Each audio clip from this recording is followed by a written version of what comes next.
Kata orang-orang, ketika kamu menikah dengan seseorang, kalian akan menjadi keluarga dan tinggal bersama seumur hidup. Namun, tak lama setelah itu, ia menyadari bahwa semua itu hanyalah ilusi. Meskipun telah menikah, tetap saja mereka merasa asing satu sama lain. Cerita dimulai ketika seorang wartawan bernama Chitose hendak mewawancarai seorang polisi bernama Takefumi, yang tak lain adalah mantan suaminya sendiri. Saat wawancara berlangsung, suasana terasa canggung. Namun, Chitose mencoba mencairkannya dengan mengatakan bahwa mereka tidak perlu sekaku itu, karena dulu mereka adalah suami istri. Takefumi menanggapinya dengan dingin, mengatakan bahwa mereka sudah bercerai, dan kini tidak saling mengenal. Chitose pun melanjutkan wawancaranya. Setelah selesai, Takefumi memandangi Chitose dan berpikir bahwa wanita itu terlihat lebih bersinar dibanding saat mereka berpisah.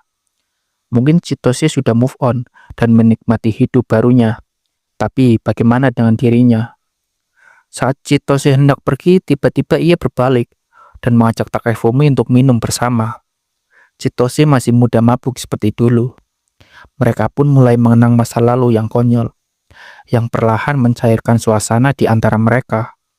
Takefumi juga teringat masa lalu. Saat perceraian terjadi, ia membenci segala hal tentang Chitose. Mereka masih sangat muda saat menikah, bahkan masih kuliah. Namun kini semuanya telah berakhir. Ketika Takefumi melihat tangan Chitose, ia menyadari bahwa wanita itu tidak memakai cincin. Artinya Chitose belum menikah lagi.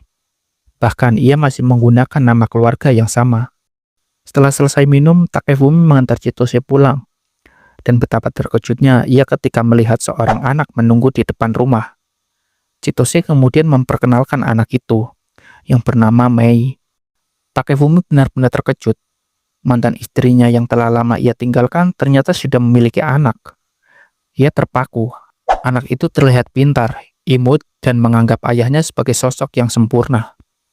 Namun kemudian sebuah fakta mengejutkan terungkap. Mei itu adalah anaknya Takefumi. Takefumi panik dan mulai bertanya macam-macam. Chitose pun marah dan memukulnya. Ia bahkan berkata bahwa ia bersyukur karena telah bercerai. Keesokan harinya Takefumi datang ke sekolah Mei. Tingkahnya terlihat mencurigakan hingga ia dipanggil oleh kepala sekolah. Ia pun meminta maaf dan menjelaskan bahwa ia hanya ingin bertemu dengan anaknya. Akhirnya ia bertemu dengan Mei. Mei tampak terkesan karena ayahnya adalah seorang polisi. Takefumi lalu bertanya, bagaimana perasaan Mei tentang memiliki seorang ayah. Mei menjawab dengan jujur bahwa ia tidak